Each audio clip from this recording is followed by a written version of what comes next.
आता अधिवेशनाचा शेवटचा दिवस आहे. थोडी आम्ही 4-2 वाक्य जर राजकीय बोललो तर आमच्याकरता थोडं तुम्ही सहन कराल अशी अपेक्षा करतो. अण्णा, तुमची उपाध्यक्ष म्हणून निवड झाली. अध्यक्ष महोदय, सन्माननीय मुख्यमंत्री महोदय असतील, सन्माननीय उपमुख्यमंत्री एकनाथराव शिंदे असतील, दादा ओ दादा जरा आमचं पण ऐकलं तर बरं होईल. जरा नाही इकडं आमदार, इकडं आमदार, इकडं आमदार, तुम्ही तरी किमान आमचं ऐका.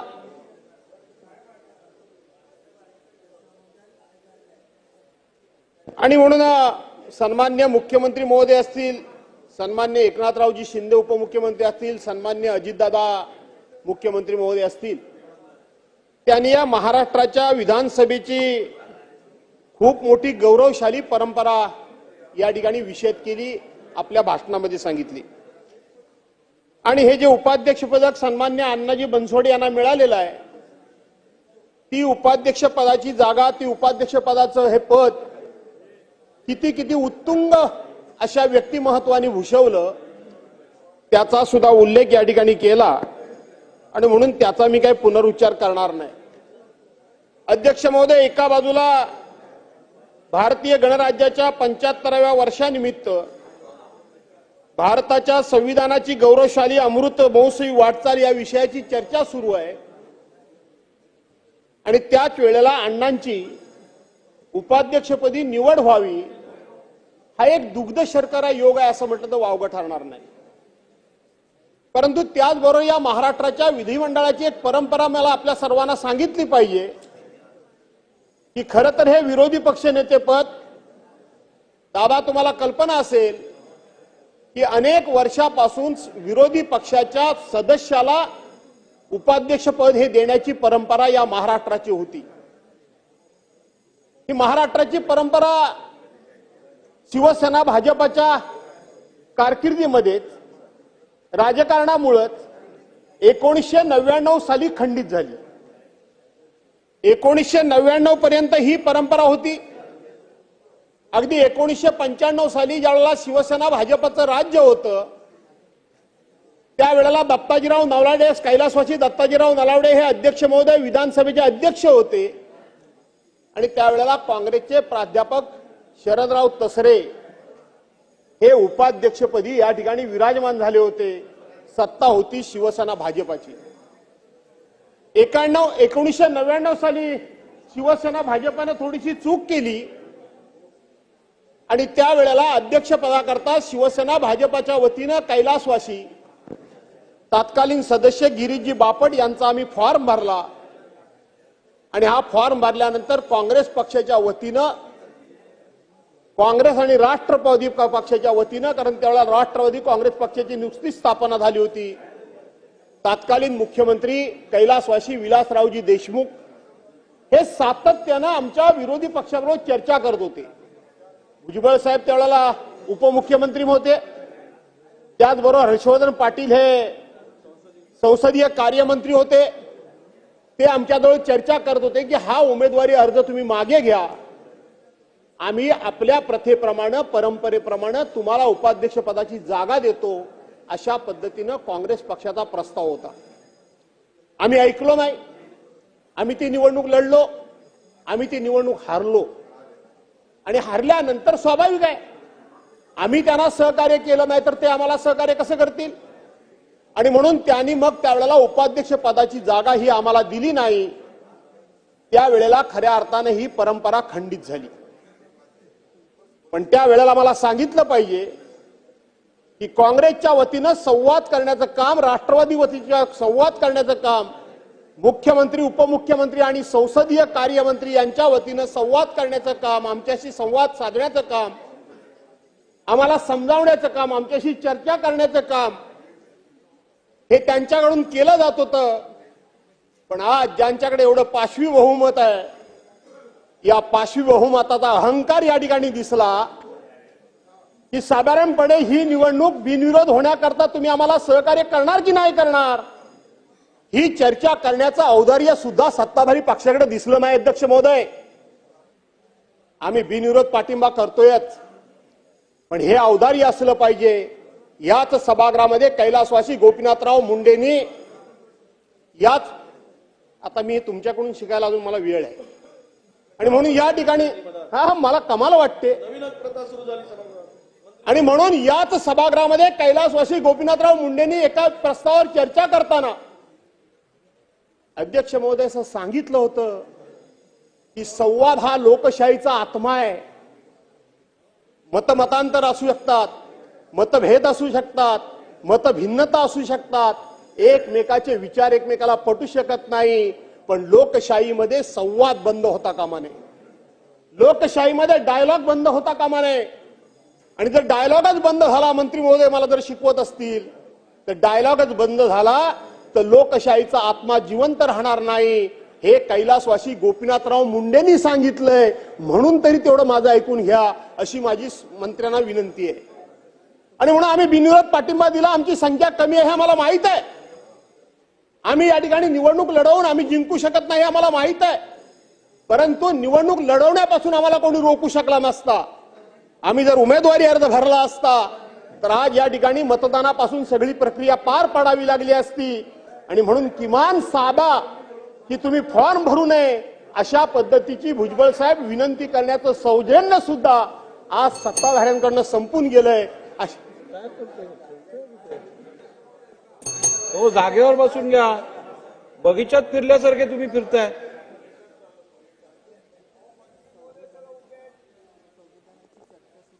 आणि म्हणून अशा प्रकारचं सौजन्य संपणं हे लोकशाहीच्या हिताचं नाही अध्यक्ष महोदय. आणि म्हणून अण्णा तुमचं मी अभिनंदन तर करतोच. दादांनी संपूर्णपणे तुमची राजकीय कारकीर्द सांगितली. तुम्हाला कदाचित आठवत असेल की काही कालावधी करता तुम्ही आम्ही एकत्र काम केलेलं आहे. सभागृहामध्ये नव्हे, पक्ष म्हणून सुद्धा आपण एकत्र काम केलेलं आहे. तुमच्यासारखा एक छोट्यातल्या छोट्या घराण्यातून आलेला एक सदस्य या ठिकाणी आज उपसभापती झाला, याचा मला अभिमान आहे. दादांनी इथं सांगितलं की अण्णा बनसोडे हे पानपट्टी चालवायचे, गुलाबराव पाटील हे पानपट्टी चालवायचे, आमचे अनंत उर्फ बाळा नर हे त्या ठिकाणी कुठले मेडिकलच्या दुकानामध्ये होते. दादा, मी माझं आयुष्य तुम्हाला सांगितलं, वायकरांचं दादा, मी माझ्या आयुष्याची वाटचाल कधी सांगितली नाही, पण मी पण इथपर्यंत बऱ्यापैकी आलोय. तुम्हाला अभिमान वाटेल, सन्मान वाटेल.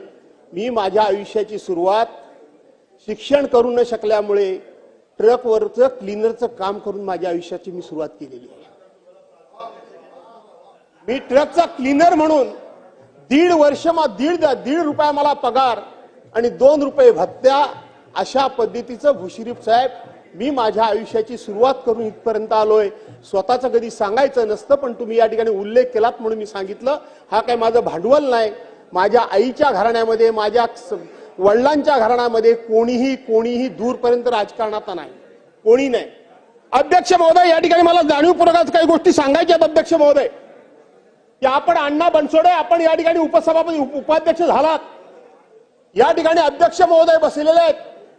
त्या जागेवर बसणारा जो तालिका अध्यक्ष असतो, तालिका सभापती असतो, तो अधिवेशनच्या कालावधी करता म्हणून नेमलेला फक्त तो तालिका सभा अध्यक्ष असतो, तालिका सभापती असतो.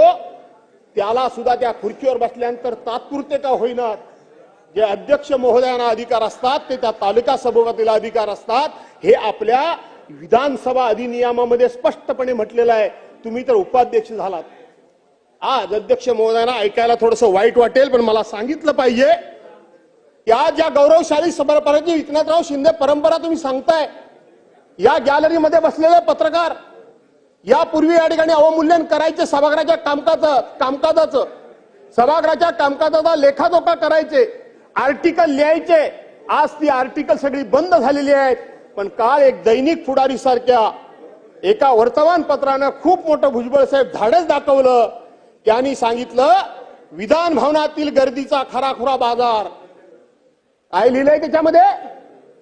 बाजार असा मांडला गेलाय की या ठिकाणी सभागृहामध्ये येण्याकरता म्हणून पास बंद केले गेले, परंतु ऑनलाईन जीपे करून 10,000 रुपये भरून या ठिकाणी विधानसभा भवनामध्ये येण्याचे पास 10,000 रुपयामध्ये मिळतात. अशा प्रकारचं नावानिशी आणि त्याने त्या जीपेचा उल्लेख करून या ठिकाणी उल्लेख केलेला आहे.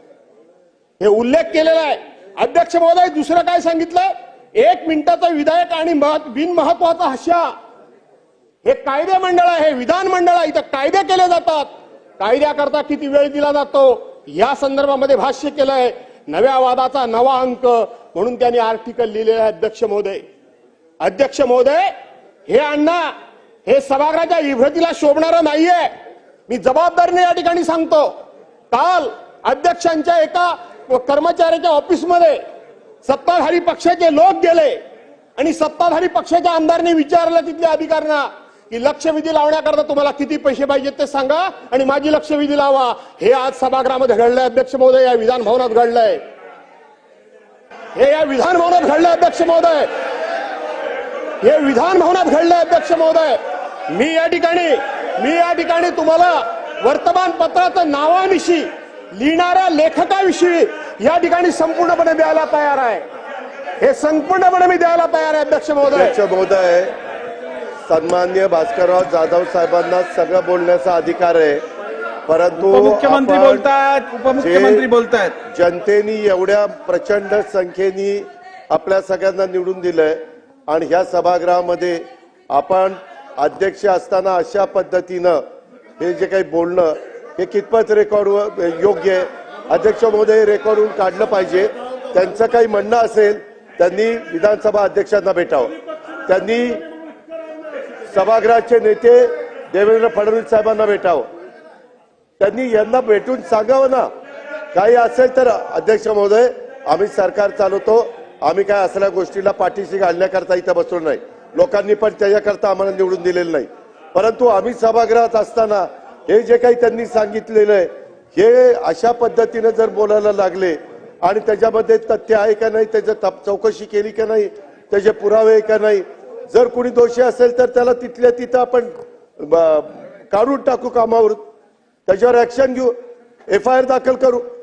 परंतु ह्या पद्धतीनं भास्करराव तुम्ही पण इतके सिनियर, तुम्ही कॅबिनेट मंत्री होता, तुम्ही एका पक्षाचे अध्यक्ष होता, तुम्ही देखील एका गरिबीतनं कसं पुढे आला याचं तुम्ही इथं उदाहरण दिलेलं आहे. असं असताना काहीतरी ह्या सभागृहाचा डेकोरम पाडला पाहिजे ना आपण. नाही पण अध्यक्ष महोदय तुम्ही आता त्याच्यात आणि अध्यक्ष महोदय या संदर्भामध्ये आपण पण या गोष्टीची नोंद घेतली पाहिजे आणि अशा पद्धतीनं या महाराष्ट्रामध्ये देशामध्ये या आपल्या कामकाजामध्ये सभागृहाची अशा प्रकारची बदनामी होऊन देणं हे कदापि आम्ही सदस्य सहन करणार नाही. हे थांबलं गेलं पाहिजे. नाही, एक मिनिट भास्करराव एक मिनिट.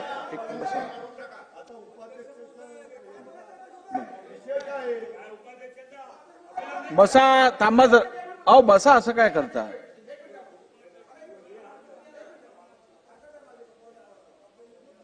अध्यक्ष महोदय बोलण्याच्या ओघामध्ये आपण काय बोलतो हे विसरतात. मी सर्वप्रथम तुमचं अभिनंदन करतो की आतापर्यंतच्या इतिहासामध्ये सगळ्यात जास्त लक्षवेधी आपल्या काळामध्ये आल्या. अध्यक्ष महोदय लक्षवेधीच्या विषयामध्ये माननीय जयंतराव पण बोलले, माननीय विजूभाऊ पण बोलले की लक्षवेधी जास्त होतात वगैरे. तर अध्यक्ष महोदय आम्ही तुमच्याकडे येतो ना आमदार म्हणून, तुम्हाला प्रेशर करतो आम्ही आमची लक्षवेधी घ्या म्हणून, आम्हीच बोलतो ना. आणि या निमित्तानं आमच्या प्रश्नाला न्याय मिळतो. अध्यक्ष महोदय जनता समाधानी आहे, आमदार समाधानी आहेत, हे बरोबर आहे. दुसरा विषय माझ्या हरकत ह्याच्यावर विषय आहे. मगाशी बोलता बोलता ऐका अध्यक्ष महोदय, मला बोलू द्या. अध्यक्ष महोदय बोलता भास्करराव साहेब काय म्हणले की पाशी बहुमत. अध्यक्ष महोदय जनतेचा अवमान आहे पाशी बहुमत म्हणणं म्हणजे. हा कुठला शब्द आला? पाशी बहुमत कसा असू शकतो अध्यक्ष महोदय? तो शब्द बाजूला काढून टाका, तो शब्द काढा बाजूला, तो शब्द काढा. पाशी बहुमत शब्द बाजूला काढा. मी तपासून निर्णय घेईन. बोला. आपल्याला विनंती आहे. भास्करराव या सभागृहाचे वरिष्ठ सदस्य आहेत, नियमावली त्यांना माहित आहे, नियम माहिती आहेत. आपण कुठल्या विषयावर बोलतोय तेही त्यांना माहिती आहे. हा विषय त्याच्याशी संबंधित नाहीये. विरोधी पक्षांच्या नेत्याच्या संदर्भात त्यांनी जे सुरू केलं तेही आम्ही ऐकून घेतलं, कारण वरिष्ठ सदस्य आहेत, एक भावना व्यक्त करतायत या सभागृहामध्ये, जी परंपरा आहे त्याच्या संदर्भात सांगतायत. पण अशा पद्धतीने भास्करराव आपल्याकडे अपेक्षित नाहीये की आपण या सभागृहात अशा पद्धतीने बोलणार. अध्यक्षमध्ये मी मर्यादेमध्ये बोलतोय. मी अध्यक्षमध्ये तालिका अध्यक्ष म्हणून जेव्हा त्या सीटवर बसतो ना तेव्हा मी चिठ्ठी पाहिल्या आहेत की जे या विधानसभामध्ये लक्षवेधीवर अध्यक्षांवर बोट करून दाखवून बोलतात की हे लक्षवेधी एवढ्या प्रमाणात लागतात, त्यांच्या चिठ्ठ्या मी वाचल्या आहेत. लक्षवेधी घ्या म्हणून त्यांच्या चिठ्ठ्या नाव घेत नाही मी, म्हणून अध्यक्ष महोदय सांगतोय की ते एका बाजूला इकडे असे बोलायचे आणि दुसऱ्या बाजूला चिठ्ठ्या पाठवायचे की आमच्या लक्षवेधी घ्या. आणि म्हणून अध्यक्ष महोदय माझी विनंती आहे, आपण तातडीने तपासून वगैरे नको. सन्मान्य सभागृहाला आणि सदस्यांना ही विनंती आहे की आज आपण इकडे अभिनंदनाचा प्रस्तावावर चर्चा घेत आहोत. आपल्याकडे नवनिर्वाचित असे आपले उपाध्यक्ष आपण इकडे विराजमान केले आहेत, तर या प्रथेला कालबोट लागेल असं आपण कोणीही वर्तणूक करू नये. सन्मान्य भास्करराव जाधव साहेबांनी आता जे आपल्या भाषणात ज्या गोष्टींचा उल्लेख केला त्याची मी दखल घेतलेली आहे, परंतु मला पूर्ण बोलू दे, मला संपू दे. परंतु माझ्या अपेक्षा या भास्करराव जाधव साहेबांकडनं या फार वेगळ्या आणि मोठ्या आहेत. या सभागृहाचे ते ज्येष्ठ सदस्य आहेत, एका राजकीय पक्षाचे ज्येष्ठ नेते आहेत. त्यांच्या उल्लेखनीय कामगिरीला बघून त्यांचं नाव विरोधी पक्ष नेता करावं म्हणून माझ्याकडे प्रस्तावित केलं गेलं आहे. त्यामुळे अशा व्यक्तीकडनं सभागृहात ज्या वेळेला कामकाजात किंवा विधिमंडळात होणाऱ्या एखाद्या बाबीबद्दल आक्षेपार्ह काही असेल तर सरासर आपल्याकडे अशी परंपरा प्रथा आहे की संबंधित सदस्य सभागृहात नव्हे तर आपल्या अध्यक्षांच्या दालनात येतो, अध्यक्षांना त्याबद्दल अवगत करतो. ही आपल्याकडे प्रथा आहे आणि आपल्याकडनं या प्रथेचं पालन व्हावं अशी माझी प्रामाणिक इच्छा आहे. अध्यक्ष महोदय, सुरुवातीलाच मी आपल्याला पुन्हा एकदा निदर्शन आणून देऊ इच्छितो, मी आपल्यावर कुठलाही जर आरोप केला असेल तर तुम्ही तपासण्याच्या ऐवजी मी सांगतो माझं विधान कामकाजातून काढून टाका. पहिली गोष्ट, मी काय म्हणालो ते सन्मान्य अजितदादांनी सुद्धा पूर्ण ऐकून घेतलं नाही. मी हे ज्या वर्तमानपत्राचा दाखला दिला त्याचं नाव सांगितलं, त्याचा ऐकून घ्या ना. असं कसं मला क्लॅरिफिकेशन दिलं पाहिजे ना, असं कसं म्हणता तुम्ही? आणि म्हणून मी दिलं आणि म्हणून मी उपाध्यक्षांना हे सांगितलं. चला आता त्यांना अभिनंदनावर बोलू दे. काय बोला अध्यक्ष महोदय. एक मिनिट. अध्यक्ष महोदय, सभागृहामध्ये उपाध्यक्षाची निवड झाली आहे. त्यांच्या अभिनंदनाच्या प्रस्तावावर भाष्य लोक करतायत. त्यातून एखाद्या वृत्तपत्रामध्ये या सभागृहाच्या कामकाजाविषयी काय छापून आलंय त्याचा उल्लेख करून संपूर्ण सभागृहाच्या आपल्या सर्व आमदारांच्या कार्यक्षमतेवर, कार्यपद्धतीवर, त्यांच्या इंटेन्शनवर शंका उपस्थित करण्याचा हा अत्यंत निंदनीय प्रयत्न आहे. अध्यक्ष महोदय,